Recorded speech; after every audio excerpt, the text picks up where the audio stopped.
Hey everybody, it's me, Angel Benton, and I'm a little bit tipsy because I just took a still photo of myself. I was like, wait a minute, I kind of wanted to do a video. Whoops.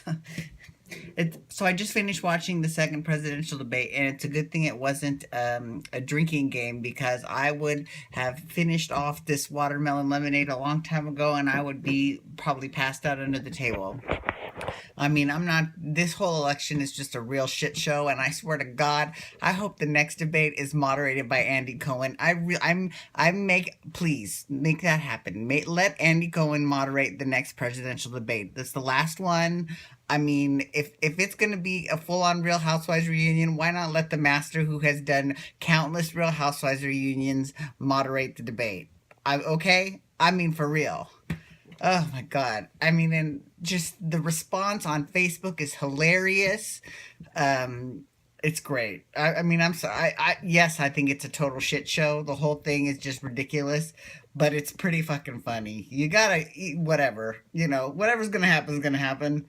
It's hilarious. And I have to say, I have been using the shit out of my I have like about three different memes of Real Housewives of Melbourne and Gina Liano because she is probably the most memeable of all of the housewives. Um, Janet's I asked you a question, you dumb fat bitch comment with notwithstanding, Gina Liano is probably the most memeable housewife of Melbourne. So I've been using quite a lot because people all over, I mean, seriously, all over America, people are saying that this is like a Real Housewives reunion, right? So if that's the case, I'm just saying. And I've been using tons of Gina memes all day. It is hilarious. I love it. Oh my God, it's great. So, anyways, I just thought I would mention that. Okay, so today we're talking about General Hospital. Okay, so one of the good things about General Hospital is that it has a tendency to be very quick pace with its storytelling, but not too quick pace. Just like I was saying about Young and the Restless. Young and the Restless and General Hospital have a tendency to be really good at this, whereas Bold and Beautiful and Days of Our Lives kind of lag behind. So for General Hospital, one of the great things, like, let's talk about these General Hospital killings.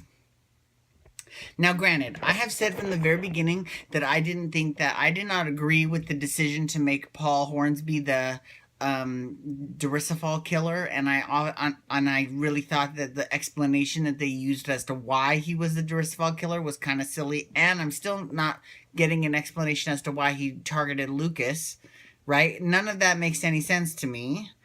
But, regardless of that, the story was wrapped up in a good fashion. Like it's pretty much done. Although, with all the moving parts, and I gotta give props to Maura West, who plays Ava Jerome. I gotta give her props because she floats in and out of her own storyline with like Sunny Corinthos to her own storyline with Paul, and she just recently floated into Nicholas Cassadine's orbit, and now she's kind of interacting with his family and his ex-wife Hayden. So it's really interesting to see. She's done a very good job of seamlessly managing all of those transitions. So she's fantastic. I've got to give her major props. In terms of the other people that are on the show, the whole Claudette thing, I don't get. I don't understand the Claudette thing at all. Like, I think that she's probably one of the worst people ever. Like, seriously, like awful, right? She is, I mean, she came after Maxie, and then she came after Nathan and Griffin, and now she's linked to Valentine Cassadine. That doesn't make it. I mean, like, here's the thing with Valentine Cassadine, Valentine, whatever, Theo, right? That's what he said his name was originally, Theo. It would have been a little bit easier to pronounce. The thing about Theo is that his interaction with Nina, who is criminally underused in my opinion, but it might just be because it's not her story time yet. Her big story might have been back when I was like taking a break from General Hospital. So I'm going to give them kind of a pass on that.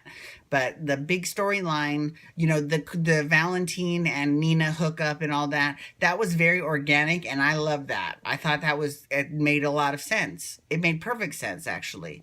But the whole Claudette and why she's afraid and she's running from him, I mean, that's a little too much. That just seems like that's a little ridiculous, right? That's trying to tie him to too many. He's already tied to the other Cassadines on the family because of his family tree, right? And he's also, or now he's tied to Nina as well. And now he's also tied to Claudette. I mean, that's just too much. That's too much. And it's not necessary. It really isn't. If he had all of these previous ties, why are we just now hearing about him now? I mean, it's just silly. The whole thing is just silly. I'm over that whole thing. It's ridiculous. I enjoy watching Hayden and Dr. Finn together. I think they're great. And here's another thing. Okay, about General Hospital. So I think it's high time that Richard Dean Anderson, who played Jeff Weber, who is Elizabeth and Hayden's father, come back to the show. He's been talked about a long time, and I think it's time for him to come back. Now, there have been recent pictures of him online floating around, and people say, oh, he's too fat, he's too old, blah, blah, blah. First of all, fuck them. Second of all, I think he looks hot as hell. And third of all, he looks like he could be age appropriate to be Elizabeth and Hayden's father. I'm sorry. I think he looks great, and I think he needs to come back to General Hospital. He quit acting after MacGyver to be a dad, and, his kid is now in high school. So I say it's time to come back to GH because they need you. And, and I wouldn't put it past them. But see, the thing is I think that they're going to, if they do bring back the character of Jeff Weber, I have a feeling that they're going to be recasting. And I don't, normally I would be like, that's fine. But in this particular case, because of, that he looks like he's aged, because he has aged. He hasn't been on that show in 30 years, right? You can't expect someone to be 30 years older and not look any different. That's crazy, right? So in that instance, I think that it would kind of send the wrong message if they did recast. So I would rather him not come back, the character, than have him come back recast.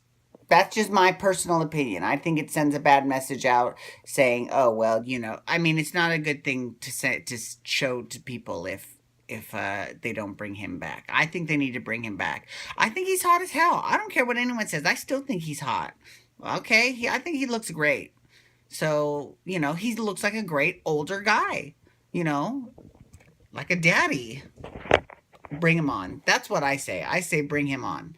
So that would shoot new life into the Hayden Elizabeth rivalry, and it could give Hayden good story because she would have to try to forge a relationship with him, even because he's her real father, even though she's really, really close to her fake father, Raymond Berlin, who we still haven't met yet because he's in prison. But the thing, I mean, he had that whole Bernie Madoff type story where he made off with all these people's money.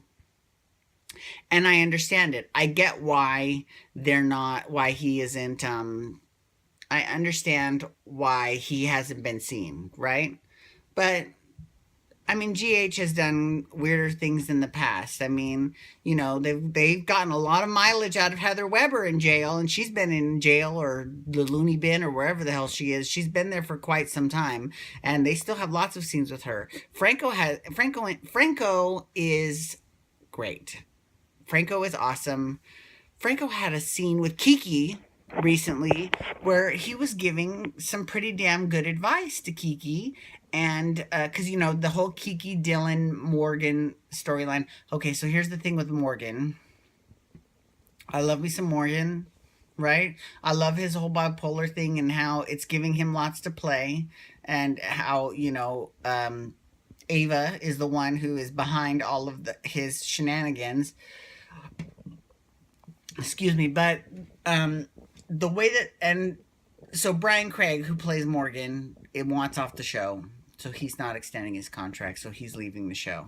So they wrote Morgan off by having him pull off the side of the road, and then his car blows up. But I mean, the way they did it on purpose to kind of leave the door open for him to come back. It's a little bit of a cop out, a little bit lame in my opinion.